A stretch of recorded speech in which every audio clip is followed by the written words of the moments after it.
Halo kawan Kumbang, selamat datang di channel Kumbang Kidal. Kali ini kita ada pembahasan tentang mengapa perempuan harus cantik. Padahal laki-laki tidak harus ganteng. Untuk menjadi sosok yang ideal, laki-laki punya lebih banyak alternatif. Bisa menjadi laki-laki yang baik, bisa menjadi laki-laki yang pintar, atau bisa menjadi laki-laki yang mengayomi, atau bisa menjadi laki-laki yang kaya. Ini adalah beberapa alternatif-alternatif yang dapat dipilih laki-laki untuk menjadi sosok yang menarik, terkhusus menarik lawan jenis. Tapi ketika kita berbicara soal perempuan, hampir sebagian besar laki-laki selalu menilai perempuan dari parasnya. Sepakat atau tidak sepakat, sebagian besar laki-laki selalu melihat perempuan dari apa yang nampak. Biasanya, kesan pertama yang akan dilihat oleh laki-laki ketika melihat sosok perempuan adalah paras wajahnya, bentuk tubuhnya, seksi apa enggaknya. Biasanya itu dulu yang dilihat, baru setelah itu melihat hal-hal yang lain seperti nyambung apa enggak, karakternya seperti apa, baik apa enggak, dan segala macam. Nah, di sini kita bisa memahami bahwa perempuan hampir tidak punya banyak opsi untuk menjadi sosok ideal di mata masyarakat, selain memang harus menjadi cantik. Nah, sebelumnya kita harus pahami dulu, apa sih sebenarnya makna dari kata cantik? Kata yang sangat sakral dan kata yang menjadi obsesi oleh banyak kaum wanita. Sebenarnya cantik ini hanyalah sebuah standar, hanyalah sebuah kesepakatan umum dalam sebuah komunitas masyarakat tertentu. Dan cantik itu memang relatif, tapi relatifnya ini adalah sebuah konstruksi budaya yang kemudian disepakati secara umum dan menjadi persepsi umum. Namun kata cantik ini selalu merujuk pada sebuah daya tarik sosok perempuan, dan daya tarik ini selalu merujuk pada seksualitas tentu saja. Seberapa dia menggairahkan dan seberapa dia dapat menarik perhatian pria. Ujung-ujungnya kata cantik itu selalu demikian. Dan memang begitulah kita memandang perempuan cantik itu menggunakan atau selalu menggunakan kacamata pria. Ya kalian boleh nggak sepakat dengan pendapat ini, karena memang ini bukan sesuatu yang ideal atau bukan mestinya. Tapi apa yang saya ungkapkan ini adalah sebuah kenyataan. Dan apa yang saya sampaikan adalah begitulah masyarakat kita, begitulah sejarah selalu memposisikan perempuan dalam sudut pandang objek, dalam sudut pandang sesuatu yang dinikmati, dan dalam sudut pandang sesuatu yang dinilai apapun tindak tanduknya. Makanya tak heran ketika perempuan keluar rumah, mereka selalu dinilai bagaimana cara berpakaian, bagaimana berperilaku, dan segala macam. Dan itu tidak selalu berlaku pada pria. Ketika seorang perempuan melakukan sesuatu yang negatif, misalkan, dan sesuatu yang negatif itu juga dilakukan oleh pria, maka dampak sosial yang diterima perempuan biasanya jauh lebih hebat gitu. Misalkan contoh saja, ada laki-laki yang merokok, itu biasa. Ada perempuan yang merokok, itu sangat tidak biasa dalam konstruksi masyarakat, bahkan dianggap sangat negatif.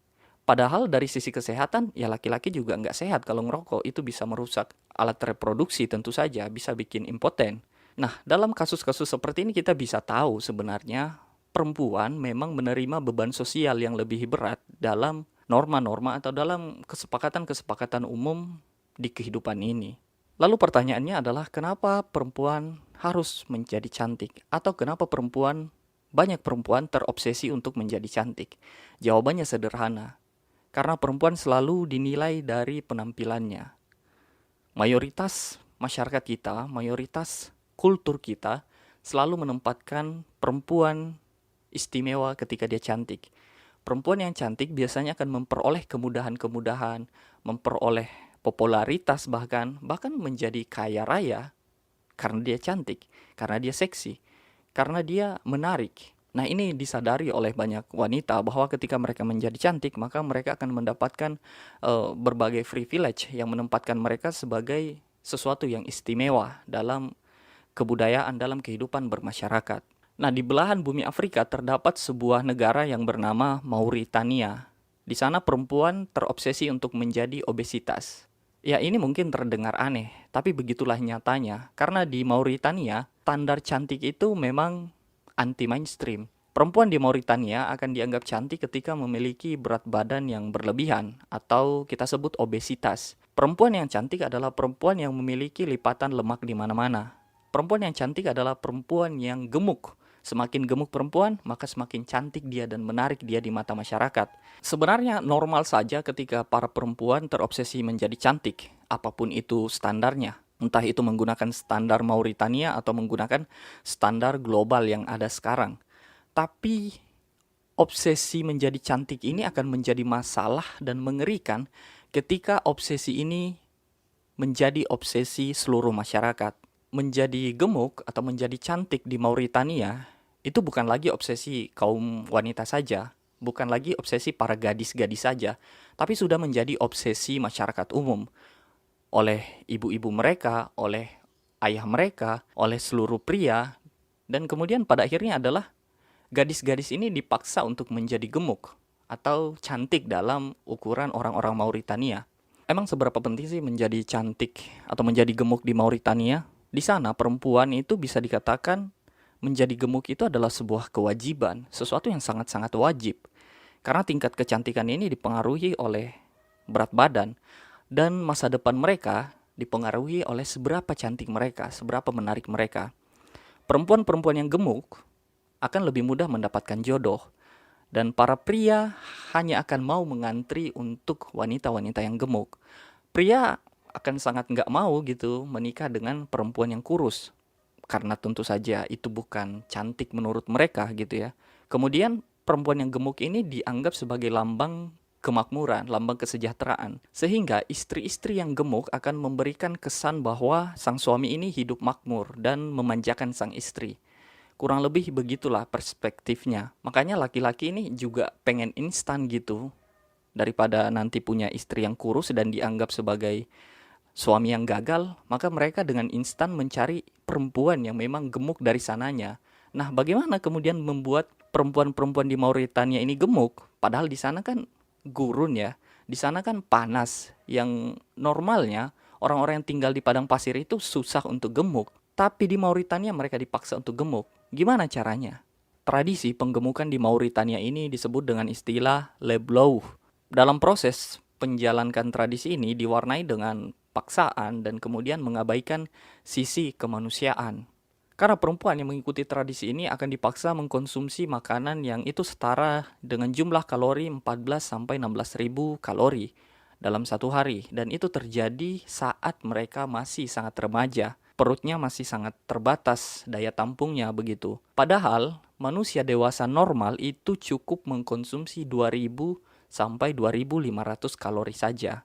Ini kalau kita mau banding-bandingkan, jumlah kalori yang mereka konsumsi hampir sama dengan jumlah kalori yang dikonsumsi oleh pesumo di Jepang.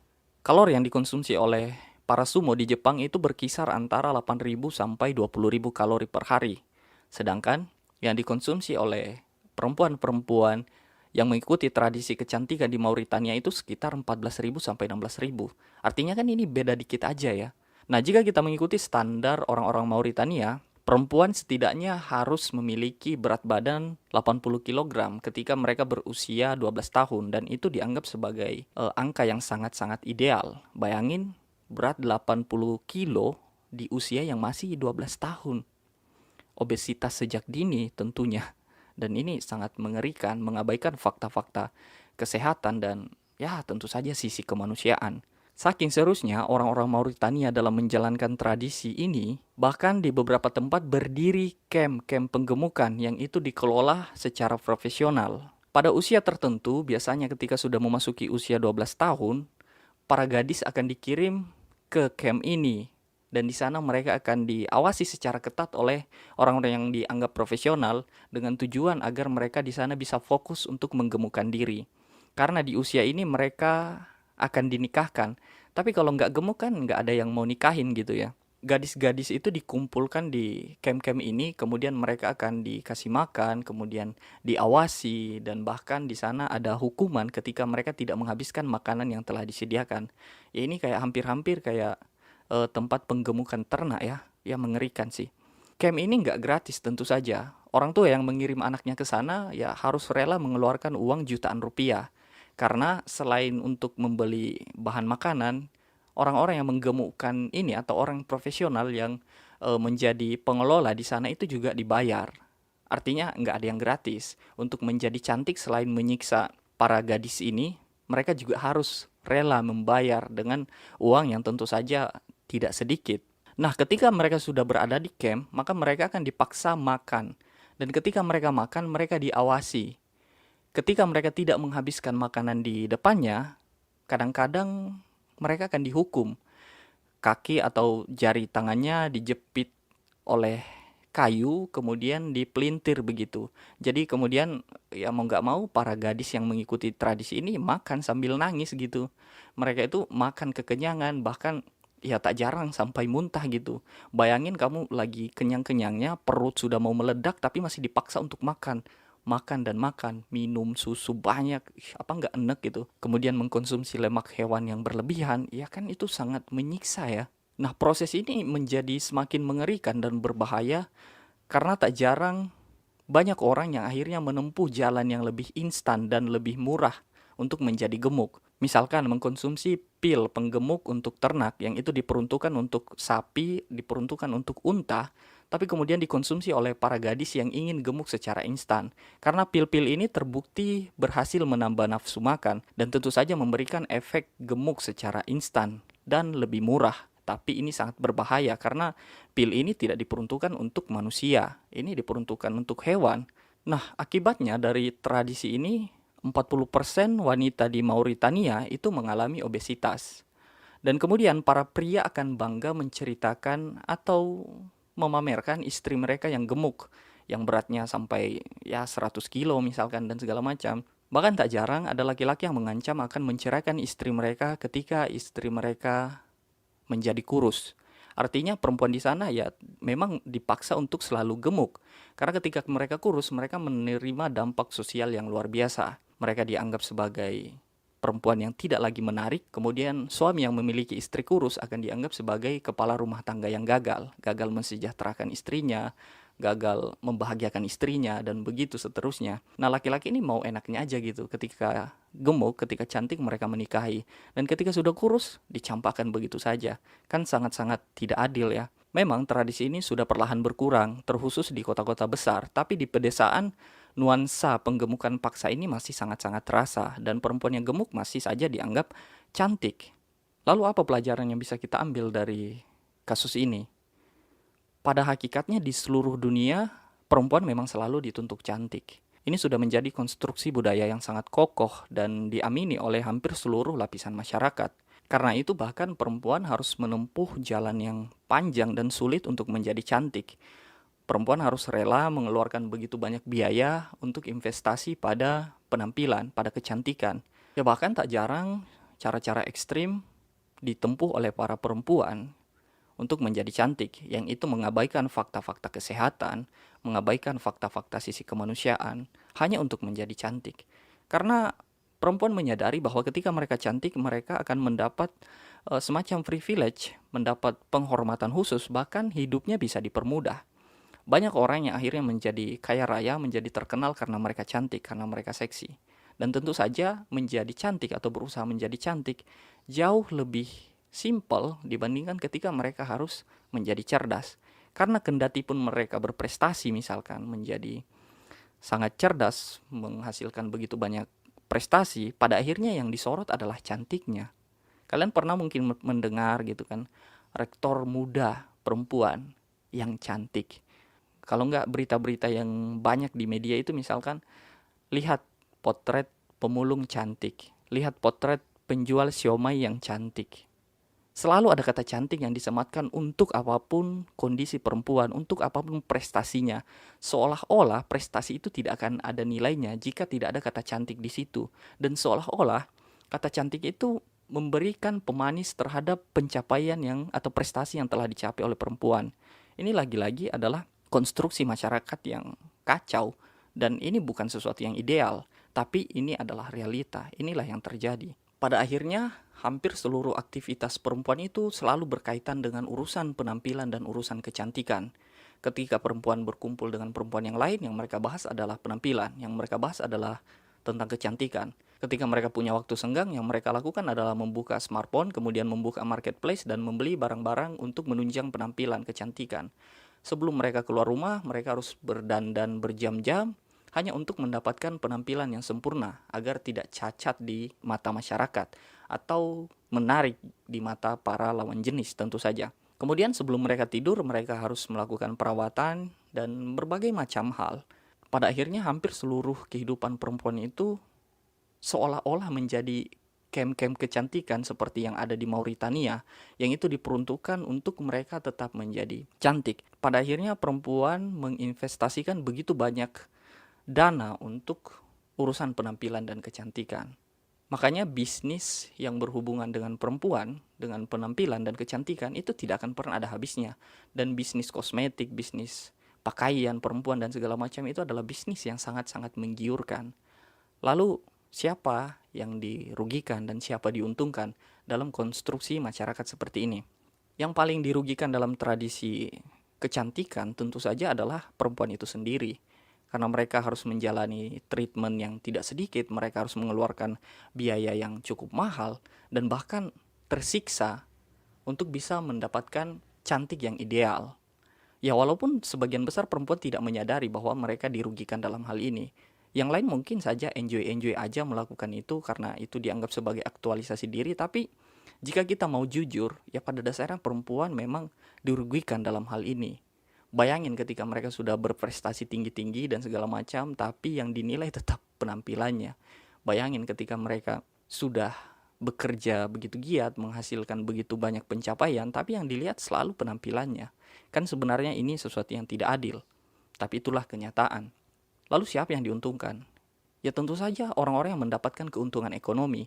Kalau di Mauritania misalkan yang diuntungkan salah satunya adalah pemilik atau pengelola camp kecantikan atau penggemukan itu. Karena mereka mendapatkan uang dari sana. Nah kalau dalam masyarakat yang lebih luas, dalam keadaan kita sekarang, yang diuntungkan adalah para pemilik bisnis kosmetik, para pemilik salon, para orang bergerak di bidang kecantikan dan segala macam. Mereka menjadi sangat kaya raya karena tradisi ini. Karena perempuan dituntut untuk cantik. Sehingga mereka atau para perempuan harus mengeluarkan uang banyak untuk mendapatkan produk-produk kecantikan tersebut.